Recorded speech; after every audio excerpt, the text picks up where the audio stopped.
Baltimore, Charm City. Neighborhoods full of history, great people, and lots of potential. A city trying to clean up its act after years of decay.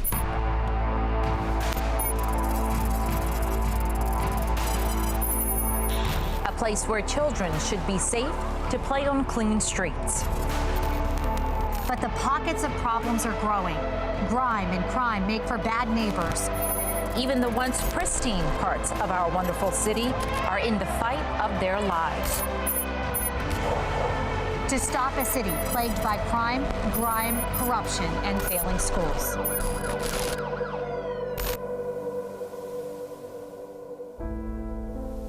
From Fox 45 News, this is a Your Voice, Your Future Town Hall, the Save Our City Tour. Neighbors helping neighbors, council district by council district. Hill could talk. The history of Baltimore shines like a beacon just south of the Inner Harbor on top of Federal Hill. The neighborhood surrounding is really one of Baltimore's oldest, most historic, and most well-known.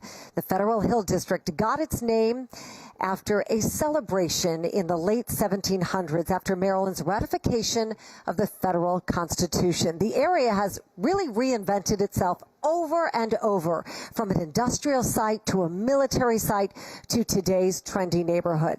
Historic brick row homes, trendy shops, and outstanding restaurants are some of the hallmarks of the area.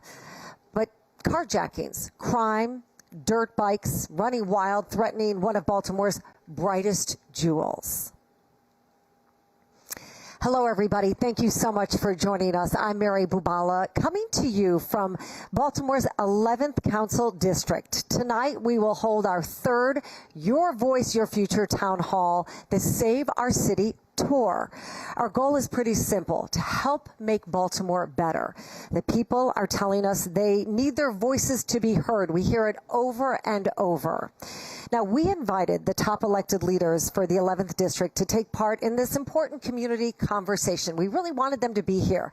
The 11th District Councilman Eric Costello, whose job is to represent the people of Federal Hill and beyond, decided not to come today. He did not want to be part of this. We also, of course, invited Mayor Brandon Scott. He, too, is declining to hear from you, the people. Now, State Senators Antonio Hayes and Bill Ferguson, whose state's districts contain parts of the 11th District, also both refused to participate in this important conversation.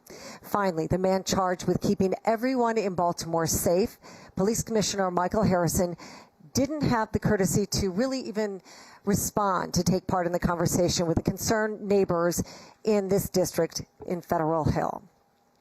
And here's why our elected and city leaders need to be present. They need to be here. Just last weekend, there was a string of armed robberies in Federal Hill, not far from where we're standing tonight. They happened Saturday along Riverside Avenue. Now, police say the four suspects were riding in this white car. In each case, the suspects jumped out of the vehicle and attacked a victim who was walking alone. One of the suspects had a semi-automatic handgun and displayed it at this vulnerable person. It was a dangerous situation and terrifying for the people who were just minding their own business, walking near their homes. Well, we will not let our elected leaders' refusal to take part stop us from having this important conversation about our city. We're going to continue to talk about these issues. We have assembled a distinguished panel to help lead our discussion tonight.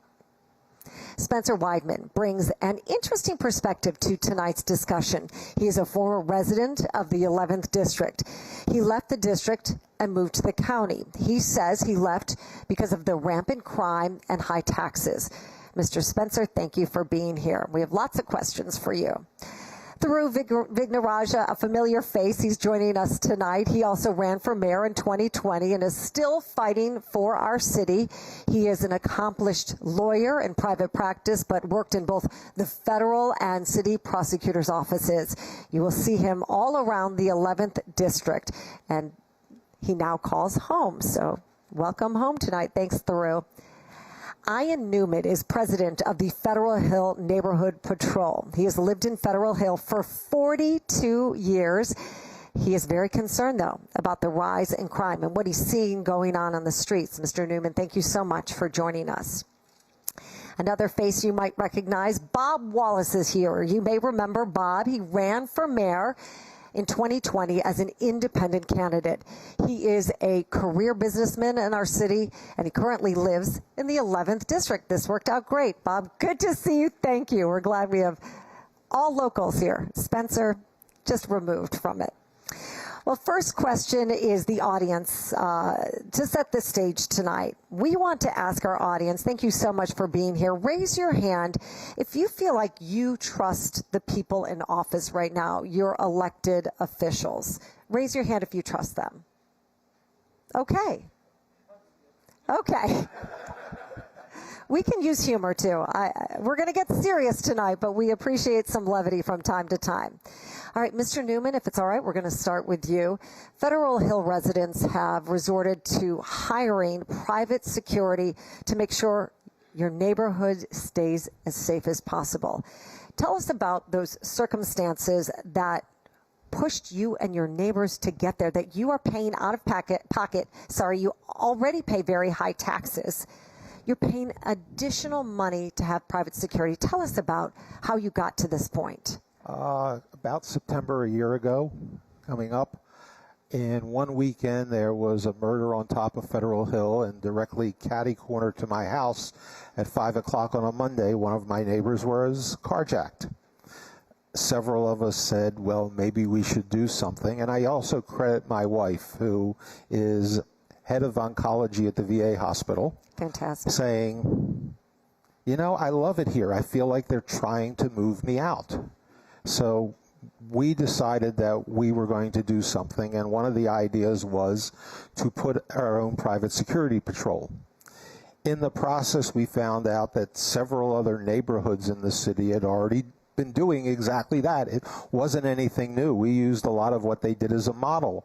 And in fact, downtown, where they made it a benefits district, they're paying for private security. So all of that then led us, and it took us until May of this year to finally be able to get enough money to, we said, to start a pilot program for 3 months. We've now gotten some funding from ourselves to keep going further.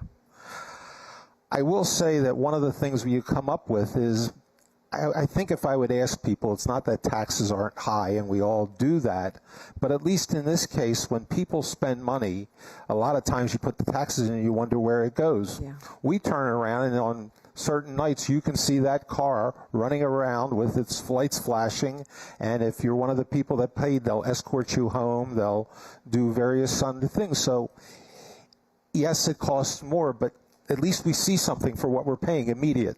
It is a peace of mind for the people. And it's peace of mind, and I'll go back to one of our old mayors said, perception is reality. And our perception right now is things have gotten somewhat quieter. Are they perfect? No, that's never going to happen. That was never our goal, but could we make it better? And you're seeing some results. Some results, yes. I want to follow up on that, Mr. Newman. We all know that Federal Hill is one of the really nicest neighborhoods in. It was for a higher number, and all of a sudden the city got more taxes. So people are still moving in and out. We still have lots of people from around the city that go up to the park. And even when we started the patrol, the object was not to make it so only we could go up there. The object is to make a safe place for everybody to go up, whether it was day or night, whatever, because that, in a way, we looked at ourselves almost as stewards of the park. And all the time, the Federal Hill Neighborhood Association also does the same thing. That's why there's such a nice playground up there. I had nothing to do with that. The group that's there that did that. So that's how we try to do it. In fact, somebody went and said, but it closes at night. I said, you know, yeah, it's supposed to close at dawn and dusk, but if somebody is out with whoever their significant other and date is, and they want to walk around and see the best view of the Baltimore City at night, why should I worry about that as long as they're safe? That's exactly what we really want to happen. Exactly, for them to be safe and enjoy it whenever and that's the whole idea. However they can. Mr. Vignaraj, the next question for you. Why is crime, do you think, in Baltimore City, and I've asked you this question in many different town halls, why does it continue to be out of control at certain times? It flares up. Yeah. I mean, look, crime is very complicated, and there's a lot of root causes, and there's a lot of immediate causes, but at the end of the day, we have a police force that is 500 police officers down. We have a complete lack of leadership on this particular issue, and there's no blueprint, no strategy on how to actually address this issue. We had moved murders down from almost 300 to below 200 in the span of 5 years. We know it can be done. We've seen other cities do it. But here in Baltimore, this has, for the last 7 years, become a perennial problem, and nobody seems to be willing to say what needs to be said and do what needs to be done to address this fundamental problem, which drives so many families out, keeps businesses from coming in, and ends up defining our city for the world to see. Well, on Friday, Mayor Scott, we know, unveiled his crime plan, which aims to reduce gun violence. He's really focused on that by 15% for the next 5 years. Do you think the Scott administration can achieve that goal? Look, we all have to root for him. We all have to be optimistic. We all have to hope that there is something behind this plan that can inspire confidence and deliver results. But the devil's in the details, and the proof is in the pudding. And candidly, I'm worried. There were 3 things I was looking for. I was looking for a strategy to recruit and retain the police officers we need to do both the community policing as well as the detective work. There's not even a mention of that. I was looking, frankly, for some concrete details instead of the sound bites and catchphrases. There's lots of catchphrases we've heard before: holistic plan, public health approach, collaboration, accountability. But there's no concrete details in what we're going to do, not in the next 5 years, but in the next 5 months. There was one bright spot, which was there are some clear barometers to evaluate the plan and to evaluate the administration. 15% every year is a clear, concrete goal, and frankly, we should hold him to it. If we get to 285, that means this year, that means the plan is on track. If we get to 242, the following year, the plan is on track. The following year after that, we should be down to 205.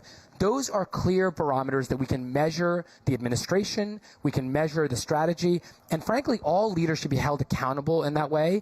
And if the mayor says, this is my strategy and this is the yardstick I will use, let's adopt that as a way of evaluating how he's doing. All right, Spencer, I want to go to you. You used to live here in the 11th District. I did as well. 25 years ago, I lived at East Hamburg Street in Patapsco. Phenomenal. And I actually used to work nights and park pretty far away and felt pretty safe. I don't know if I would right now. You now have moved to Baltimore County, and you sort of are citing it's the crime factor and high taxes that pushed you out. Talk to us a little bit about that, because you are young, and this is a great neighborhood to be young and live in. Well, thank you for the question. Yeah, thank you for that. He Yeah, is. that's great. So I love Baltimore. I really do. I love Baltimore just as much as everybody in this room loves Baltimore.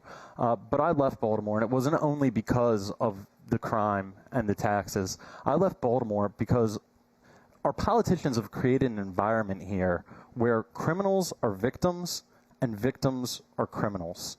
And what I mean by that is, I can give you an example. 2 weeks ago, there was a gentleman who had his moped stolen from him. Okay, so he was victimized by having that stolen. He had to get it back, so he went to get that back. And when he did, he was murdered. So first he was the victim of property theft, then he's a victim of homicide. And this happened because he had to get justice. He had to get his transportation back. And he couldn't rely on the system to do that because the system is broken. Our politicians have let us down. And when that happens, it's not sustainable. It's not a sustainable place to live, not for Baltimore, not anywhere in the world. So that's why I left Baltimore, because we've created an atmosphere where the laws have been flipped on their head. Well, let me ask a follow-up question that elected officials are responsible for our city in crisis. Did you ever try to reach out to elected officials, connect with them when you lived here to try to make things better? Many times. I went to every meeting. I know the politicians personally, and whenever you question them on anything, they get extremely offended, or they don't seem to listen to what's going on, and they're not doing what they need to get done. They're not passing any legislation that'll help fix the city. No mandatory minimums, no repeat violent offender acts, and they're not. City Hall isn't going to the General Assembly and asking them to do it in Annapolis. So we're not getting support from our local leaders. We're not getting support from our state leaders. The problems in Baltimore are fixable, but when you don't pay attention to things like crime, when you don't pay attention to things like taxes, when you focus on things like banning plastic bags, that's not an issue. That's not a pressing issue in Baltimore. And even the small things aren't getting fixed.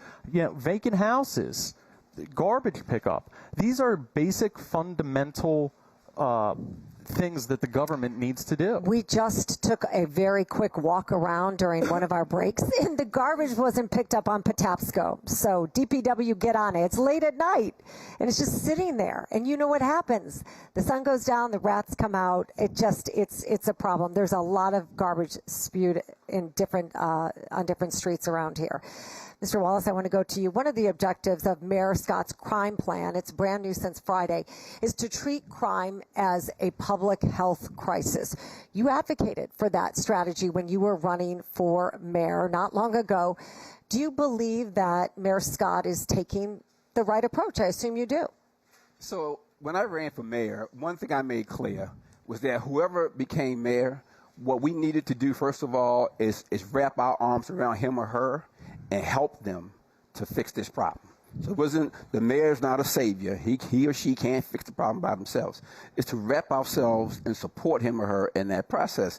Everything he's laid out in his crime plan, I agree with, all right? But there are two things that I think we're missing, right, that I would have had in my crime plan. Number one is the creation of jobs.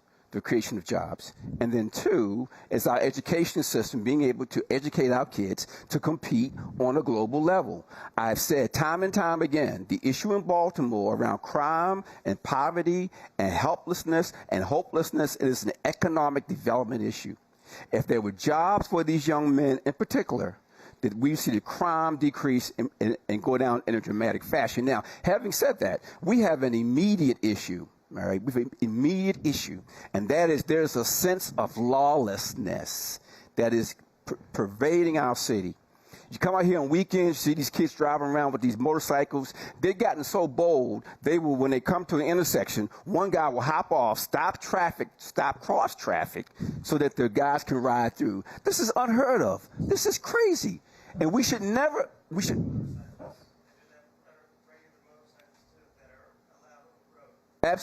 Absolutely. I mean, we had a plan to allow them to ride the dirt bikes in parks to help them do that. But you cannot just do what you want to do in a society and there not be chaos. And what we have now in our city is a sense of chaos. So one thing we have to get back to is a code of conduct.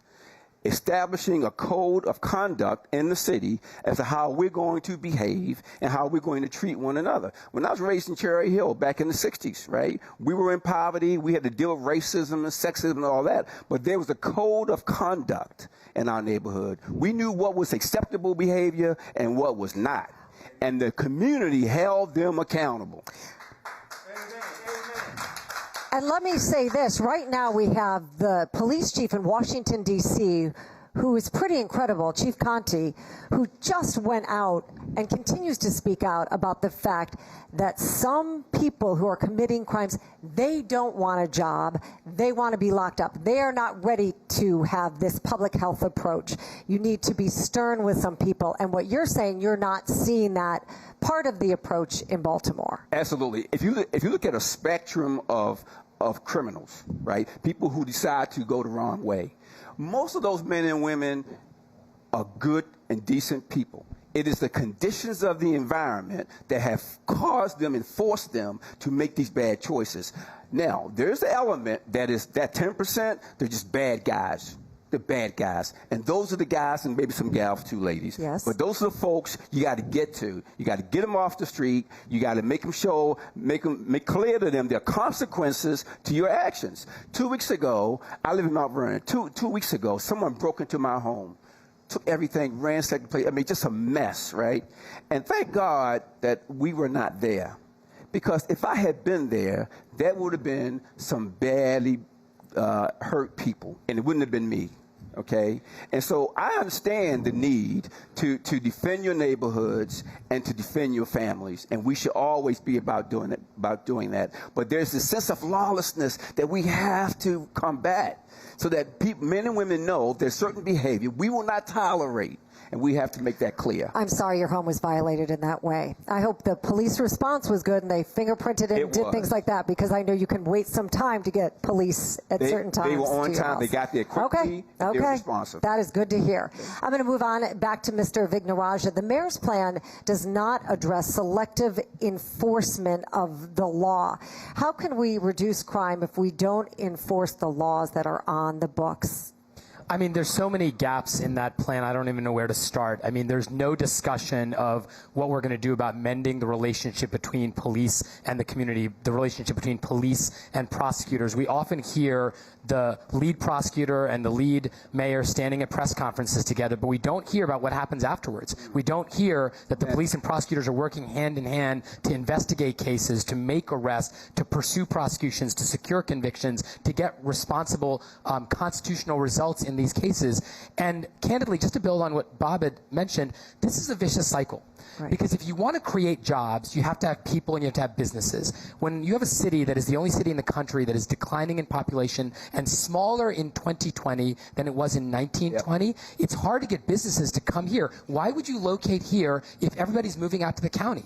And if you don't have businesses here, you can't create jobs. And if you don't have jobs and economic opportunity, none of the folks that are turning to drugs and gangs and violence have an alternative option. So even when you talk about breaking the cycle in this public health model, making sure that people that are returning from prison to the streets have opportunities, those opportunities are going to the county with the people and with the businesses. And until you recognize and break that vicious cycle, police and prosecutors working hand in hand, you're in this vicious cycle in exactly the wrong direction. And you can't get out of it. All right, Drew, thank you so much. Well, one of the reasons we have these town halls is to get your voice heard. We have some great people here tonight who have questions for our panel. We're going to go over to my colleague, Mackenzie Frost, and she's with somebody right now. Mackenzie?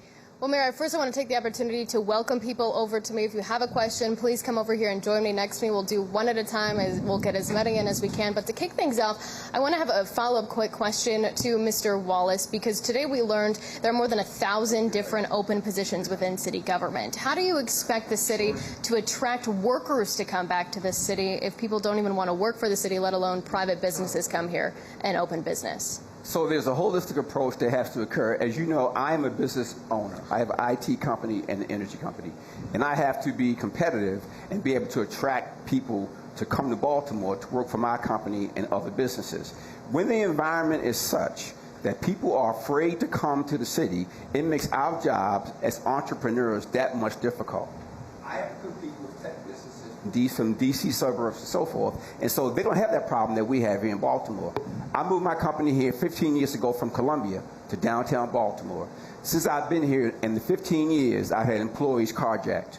I've had cars broken into. We have homeless who sleep on our steps. We have people, the office was broken into recently. These are the issues that make Baltimore less attractive or more attractive. And so I think that even with the jobs are there, the workers are not willing to come to the city to take on those jobs. Thank you. All right, let's start with our audience questions. Hi, thanks for joining us. What's your name? Elrod. Thank you. I was at the blind school where Mr. Theroux was at, and I voted for you, Mr. Wallace. Thank you, sir. That God bless you. Ms. Bubala rushed me where I have a 9th grade education. I was pushed through school. I have about 2 or 3 things I would like to say without being rushed like I was last time. Sorry. Can I finish? That I'm down there in the harbor. My mom died in 13. I drank non-alcoholic 00 Heineken. Sugars sells non-alcoholic beer down there. The police come to me, tell me, can I put it in a cup, harassing me. If I call Councilman Eric Costello, this is District 11, his Riverside Park, his Federal Hill, he'll ask me, well, where you live at? How old are you? Because I'm not a homeowner. He won't answer my call or respect me. I saw him over with, let me say, Mayor Jack, you were the best mayor, the smooth, and Brandon, people say you're too young. You're not going to be old to be wise. And you learned a lot from Mayor Jack. but I love you, Mr. Wallace. Anyhow, the harbor has nothing better to do, and I don't know how every time I turn on TV, Mr. Theroux is there, that Commissioner D'Souza, I'd have passed the hat around the church. He shut down a Utah drug thing and hold police accountable to a polygraph that, like I said, passed the $300,000 around. He was a good commissioner. And I can say more. What's your question, sir? I just wanted to get my point across that I was rushed. And like I said, every time I turn the TV on, I see Mr. Theroux. Okay, my question is, if Kai Jackson was here, what does receivership of the harbor mean? Because when I Googled it, it means ownership, someone gets to sell off assets. Then I saw him on news with a white lady with a dress and high heels. She asked the same question, and he blew her off. We'll talk about it later. What's the big secret of who's in receivership of it, and why can't we buy it? And I'm good. Yeah. Thank you. Hey, Mr. Theroux, would you like to comment on that? Thank you. The harbor receivership, would you like to comment? You want to try it or maybe? Yeah. You get on TV so many times, you know there's burglaries out there. You know stuff like Mr. Vignoraggio, let's talk about receivership here quickly. Yeah, I mean, look, everybody knows that the Inner Harbor is a shadow. No. The Inner Harbor is a shadow of what it used to be. It used to be this beautiful, memorable place that any time if your friends or relatives were in from out of town, you take them down to the harbor. It was safe, it was glorious, it was beautiful. It is a shadow of itself. And what it means to be in receivership is we don't know who's going to ultimately have a chance to invest in it. I understand that the city is working on those plans, and those plans will be unveiled soon. But I don't think the city has disclosed who's going to ultimately invest in it. But see, this is... There's a police barracks down at the harbor when you opened up. All right, we have another person here. Let's try and get one more question in. There's a camera right here. I'm sorry. I'm not finished. I'm still my follow-up. Why don't they open the pool? When I was 18 in the ocean, we had... Okay. All right, we're going to keep going. So you're not mic'd up. Let's hear from one other person here. What's your question? You can come over this way. That's fine. My name is Pete Lydelis. I'm a vet, almost 74 years old. I live here more than half a century. Sorry to get emotional. The last couple of months, incident happened in Kihaway. I almost got hit by 3 black young men. And Friday, 4 days ago, I almost got killed outside McDonald's. I got the report here. They jumped 7, 8 of them again. I know I keep saying black men and white, but it was young black men. And I'm here today because I fought back. And there was a lady, we tried through the Channel 45 to get her name. She jumped between me and them to guide me outside. Otherwise, I'd be dead. But I fought them because I'm a vet. So I'm here to ask what the politicians are going to do. Because after it happened the first time, 2 months ago, I got loaded in my house. Somebody comes in my house, like this gentleman said, you're not living life out of my house. How am I going to protect myself outside here? I'm 74 years old. They call me Meals on Wheels. I feed homeless for 38 years. Not white homeless, black homeless, any kind of homeless. I had an awning in my yard, feeding people. Friday, 4 days ago, I almost got killed by a young man. And yesterday, I made 12 bowls food. The first people I fed in Harris Street, you can go there. It was the black people. The first people I fed. That's how things. But I don't want you to say black. I'm a racist. No, you're not a racist. No. What are you going to do? I'm protecting myself in my house. What are you going to do outside my home? What I'm going to do? I'm going to lock myself. My brother-in-law, he's crippled.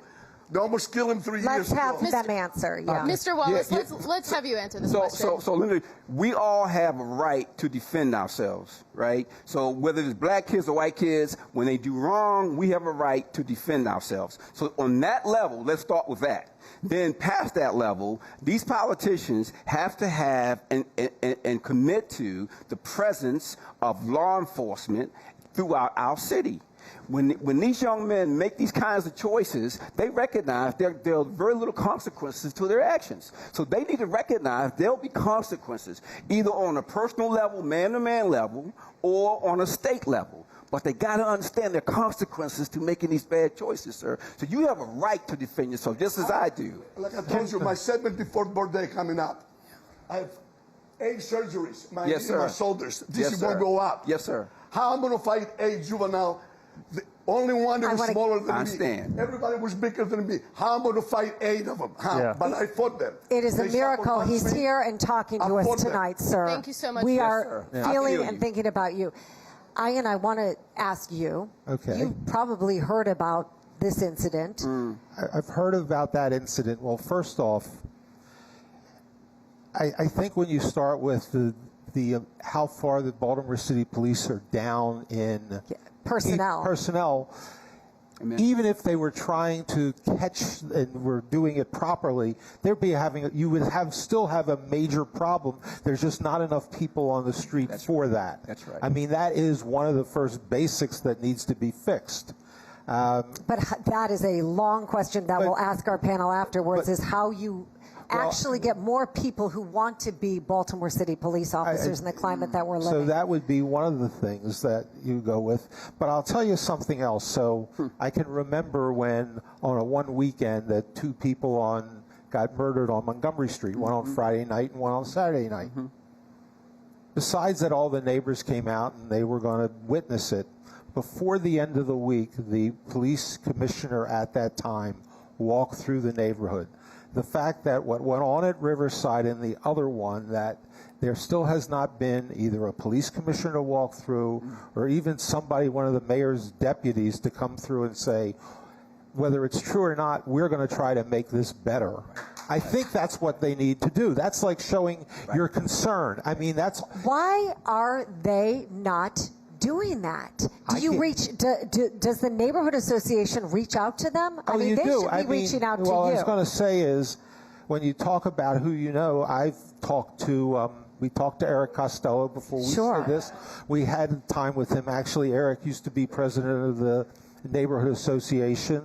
Because of my being at one point president of the board of South Baltimore Learning, I've had more than enough time with him and Bill Ferguson and all the others. I can't give you an answer. Sometimes when you talk to them in private, they will show their concern, but at the same time, you have to recognize they're in a city that they need to get elected in, and who are the people that are electing. And that's partly what it is. I mean, you're the constituents. I would think that they would... We're the constituents, but that doesn't, in a democratic society, they might have voted for Wallace and they might have voted for Through. Ultimately, the majority voted for who we have now. Bob, that's the constituent. You wanted to remark on that. Let's be real here. Police are people. Amen. Police are people. Since Freddie Gray, 2015, you have seen the police have stepped back, right? And the whole George Floyd situation, the police feel that they're not supported, they're not protected. They feel that they make a mistake, they're going to have the whole world coming on them. So we need to show them that we support them. Now, we have to hold them accountable. Okay, they can't just criminalize an entire race of people.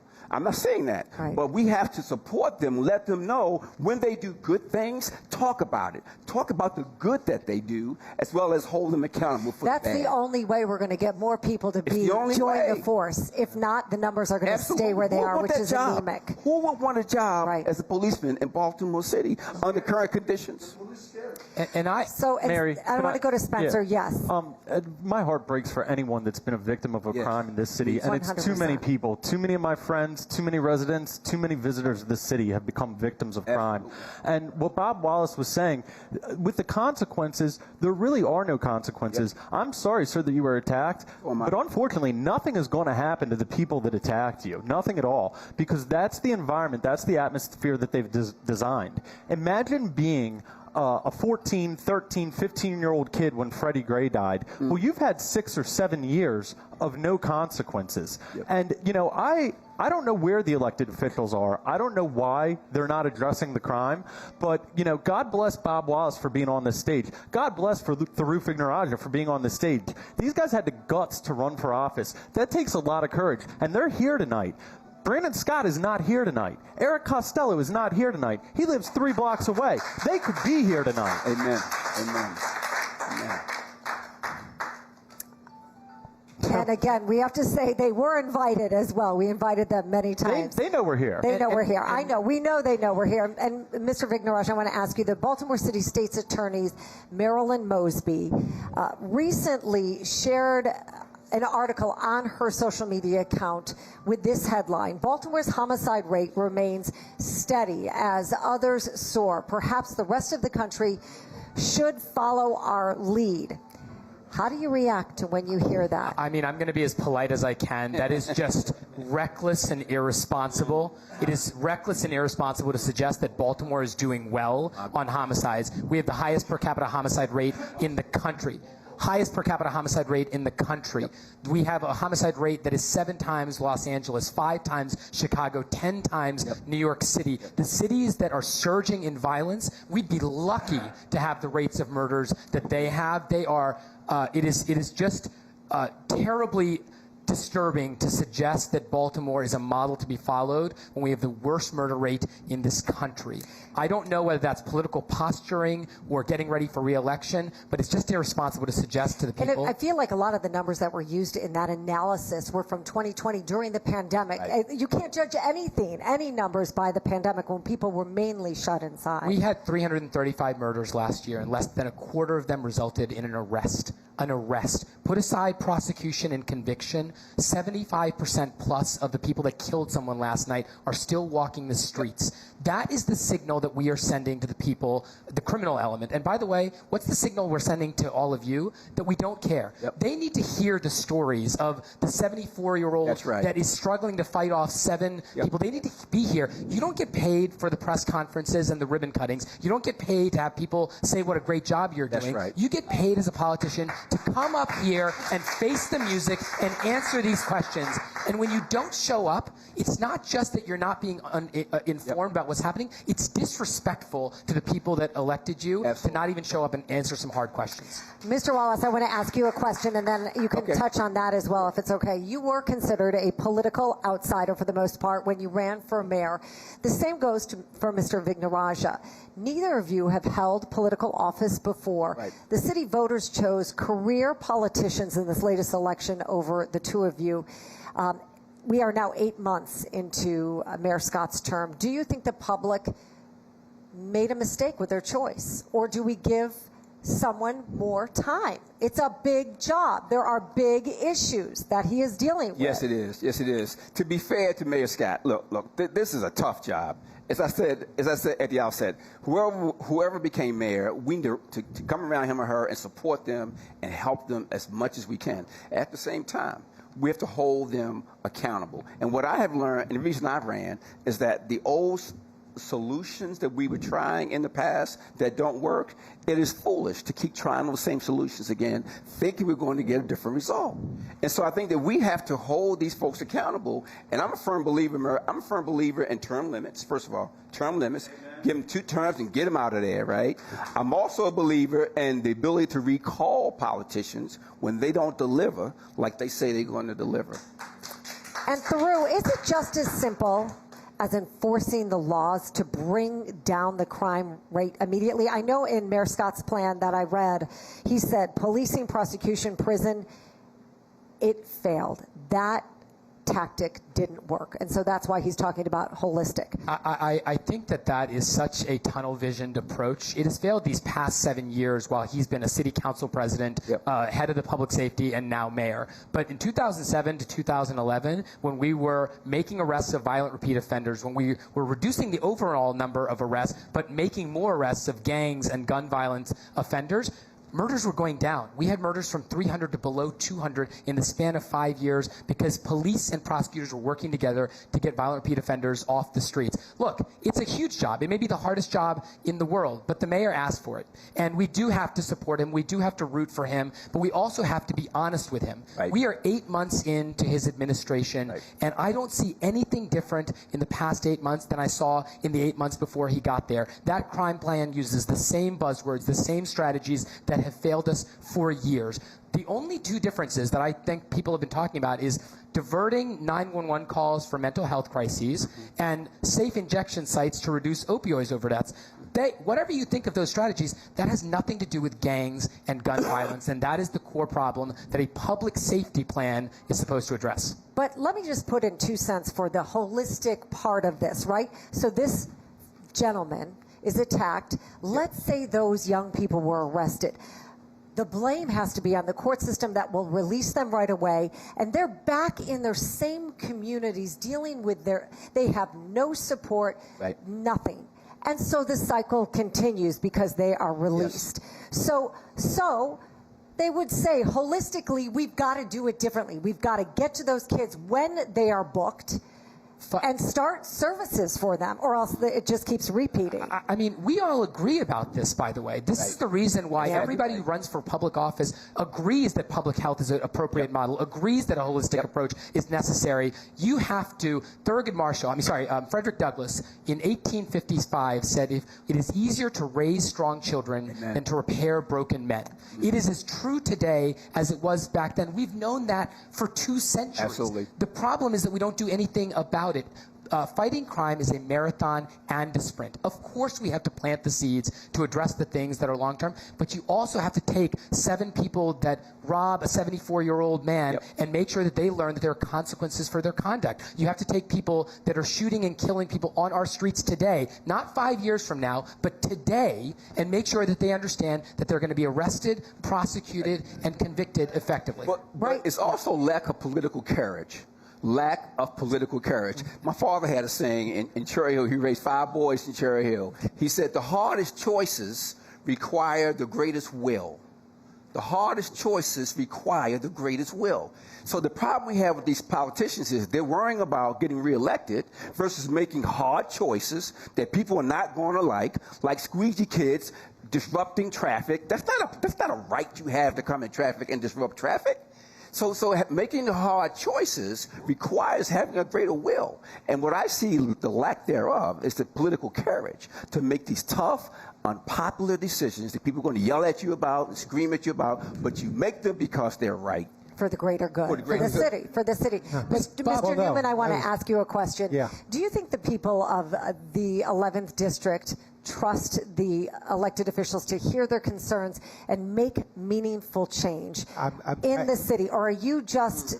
First off, I'm not going to answer for the people in the 11th District. Okay. I don't know enough of them. I can only speak for myself. After 42 years, though, you know the feel I know of the that community. a lot of them think that it's wrong, and everything I'm going to say is going to go with them. Yes. When you talk about crime, it's a long-term approach and a short-term approach. There is no doubt that you have to start when they're young because they haven't learned that. Yes. But then you talk about politicians. One of the things in the mayor's plan was to go after the guns that are coming in that are illegal. I think all of us could agree that's a good thing to do. Good thing to do. But then you turn around several years ago when they tried to pass a law in the city council that if anybody had an illegal gun, they would have consequences to it. And the city council, forget the mayor, whoever it was, couldn't do that. Part of me went and said, if you're not going to go after illegal guns, and I'm going, then what are you going to do? Right. I mean, it's an illegal gun. It's easier for them. It's easier to go after somebody that bought it legally than not, because they're within my mind, and it's wrong. All the guns that are on the street, I'm willing to bet they didn't walk into the legal gun store in the city of Baltimore or in the counties and bought it. There are maybe some that do it, but the vast majority, they're right. They need to go after the illegal gun. As a resident, you shake your head. You throw your hands up. I shook my head when the city council said we can't do it because part of their reason was some of the people have illegal guns to protect themselves. I went, really? Right. Clark. Before we move on, I want to say it's important that we did invite the top elected leaders for the 11th District to take part in our town hall tonight, a very important community conversation. 11th District Councilman Eric Costello, whose job is to represent the people of Federal Hill, decided he did not want to be part of our conversation tonight. We also invited, of course, Mayor Brandon Scott. He, too, decided not to come to hear directly from the people. Now, State Senators Antonio Hayes and Bill Ferguson, whose state districts contain parts of the 11th Council District here in the city, also both decided not to participate in this conversation tonight, so we cannot question them straight on. Well, finally, the man charged with keeping everybody safe in Baltimore, we know that, is Police Commissioner Michael Harrison. He did not even respond to us to take part in the conversation tonight with the concerned neighbors in Federal Hill, and clearly he would have had an earful tonight. All right, we're going to go back to Mackenzie Frost again. One of the reasons that we're here tonight is to hear your voice, and Mackenzie's got some questions from some of the folks who have come tonight. Mackenzie? Yeah, Mary, thanks. I'm here with Jason. And Jason, before we get to your question, I want to ask you a question, because you came out here tonight and up on the panel, you just heard Mary say it, we don't have any of our elected leaders here.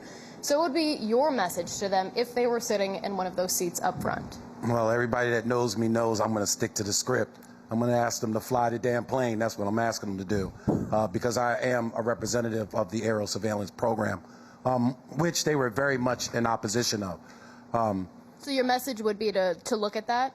Yes, definitely. Again, and to really, because they never really took a good hard look at it. And in some cases, they worked in opposition of the program. So the program was never able to really produce the fruit that it could have produced. But we were able to close over 50 cases. Over 3 dozen of those were homicides. And your question, if they were here, would be to look at that as well as also other crime tactics, correct? Correct. And if I could just point out, there's another mayoral candidate in the room besides these two gentlemen. I'd like to recognize the Queen, Yolanda Pulley, who also ran for mayor as well for Baltimore City. Oh. The People Petition. Thank you, Jason. If anybody else in the audience would like to come up and ask a question, I would be more than happy to do that. While we invite more people to come over here, I do have a question for Mr. Newman, if I can, because you talk about funding this private security plan. Do you think that the people in the neighborhood were forced to do that because Commissioner Michael Harrison wasn't doing his job adequately enough? And do you think he is the correct person to do it? I'm going to say no. It was more like a recognition of the situation. Again, you get back to the city has how many people that are getting murdered, how few police. If I'm a police chief and I've got a lot of people getting murdered in one part of the city, am I going to necessarily worry about some parts of Federal Hill where it may be some of its nuisance, where it's that? Right. I mean, I couldn't honestly tell the thing. You know, take your people out of where people are getting murdered and really have problems, and then bring them over to here. So we almost looked at it for a while as a supplement, and we, at one point, we actually talked to the police. And one of the policemen said, and I won't say which one or what his rank was, he says, you know, it never hurts if we can get an extra pair of eyes out on the street. Sure. Because that helps us. Sure. Yeah. Sure. So that's my answer to you there. But the issue, though, is that poor neighborhoods cannot afford to do this. Right. The issue is poor neighbors are not afford that. Which is not a bad thing for you guys to do, but understand that poor neighborhoods can't afford this. However, the idea of community getting involved and protecting itself, that can work. Well, I was going to say to that was one of the questions. So at one point, Eric Costello asked me the same question. And knowing how fast the city moves, because they said, well, what about a benefits district? I said, we'll be done before you even get close to that. But I also told Eric, any day you want to work for a benefits district for this area to cover both poor and the people that are affluent, I will be more than happy to help you, because this is not what I intended to do. Right. Thank you. All right, I'm joined here with somebody else here. What's your question to these panelists? My name is Yolanda Pulley. Thank you for having me. Hello. I have a question. How do y'all feel about our current leadership as far as our educational system? Well, a topic we haven't gotten to. Well, if you judge a system based on its results, it is horrible. It is horrible.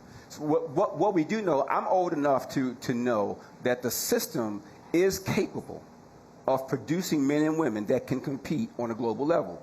You take Kurt Smoke, Nancy Grasmick, all Baltimore City School graduates. The system is capable.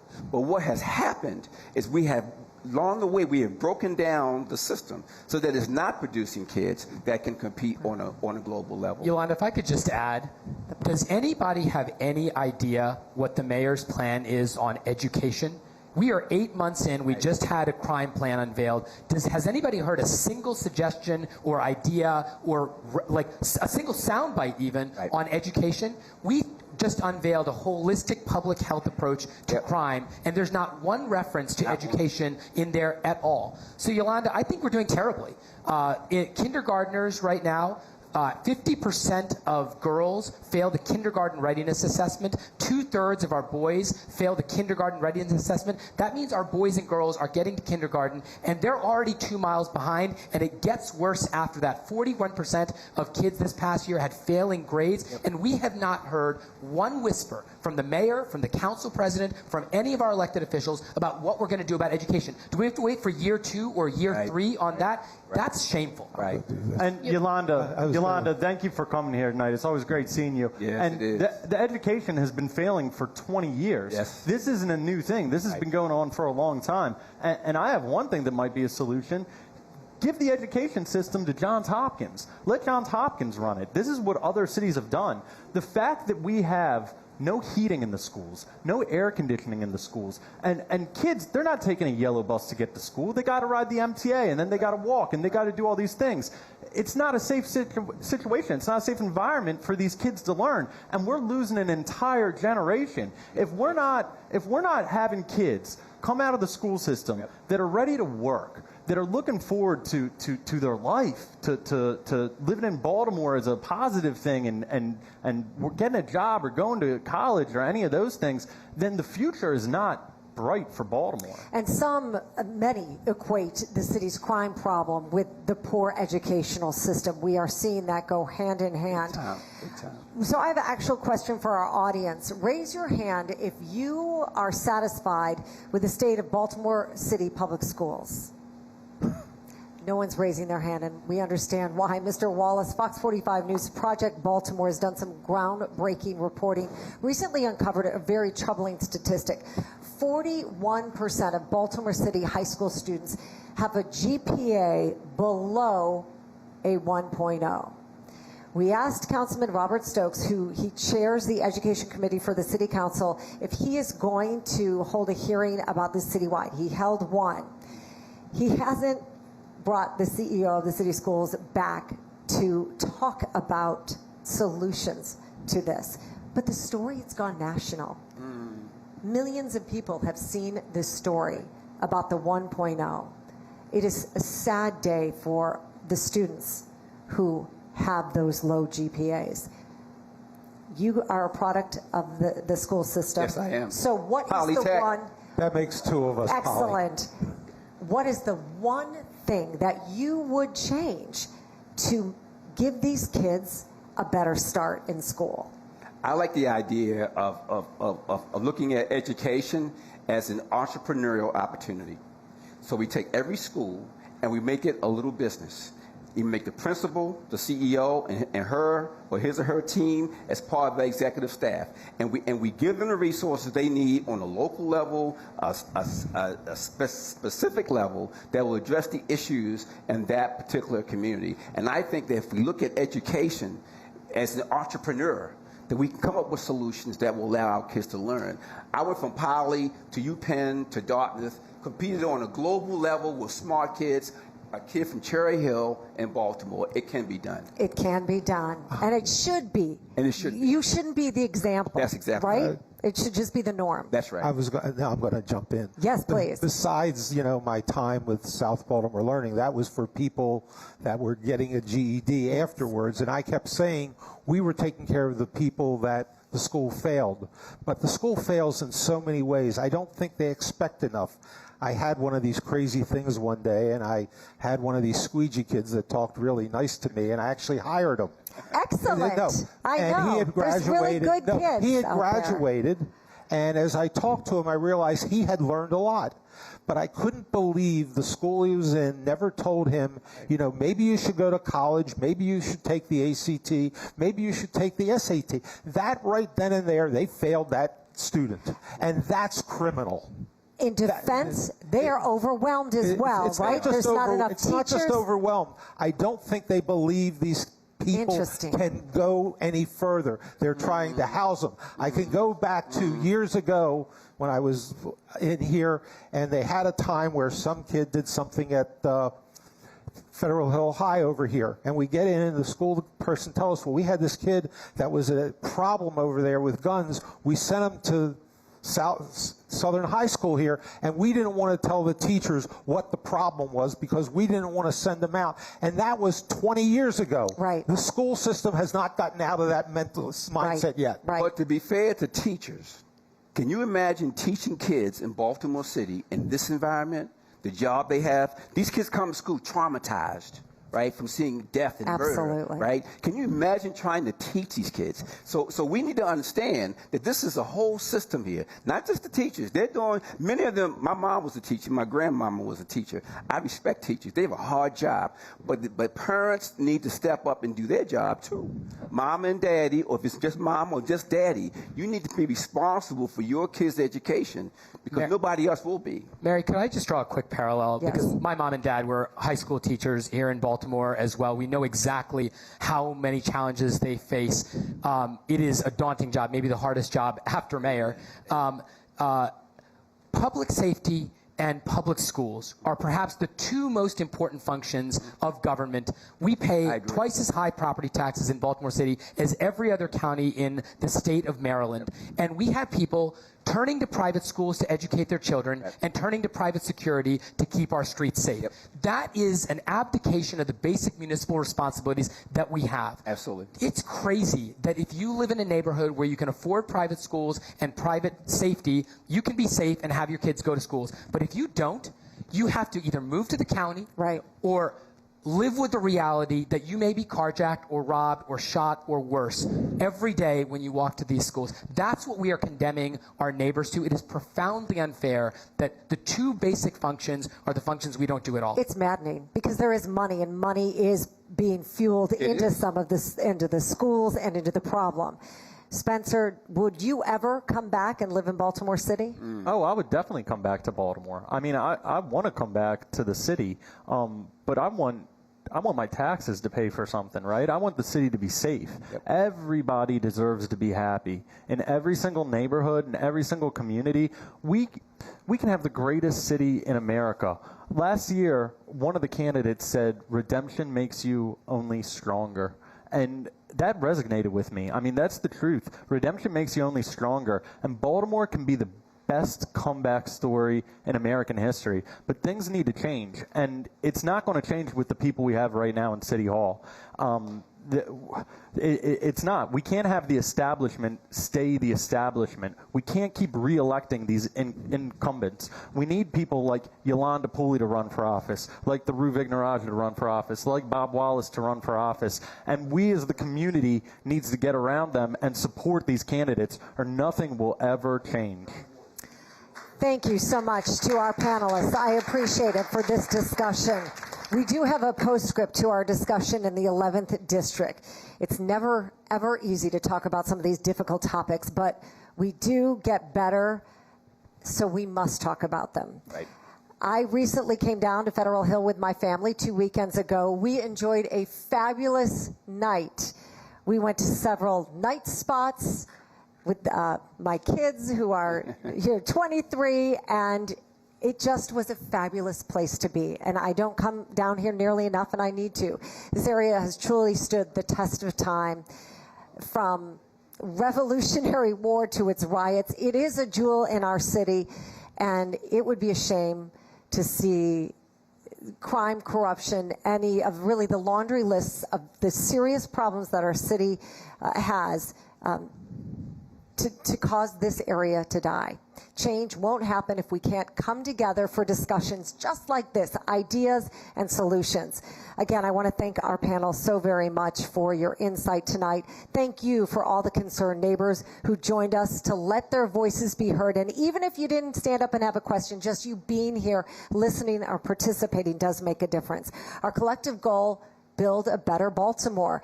Let's hope some of our elected leaders will hear that and show the courage that these people did tonight to join us on our next stop in our town hall tour. Thank you so much for joining us. I'm Mary Bubala. We really appreciate it. Good night. Good job, guys. Terrific comments. You know what? Real pleasure. Great ending.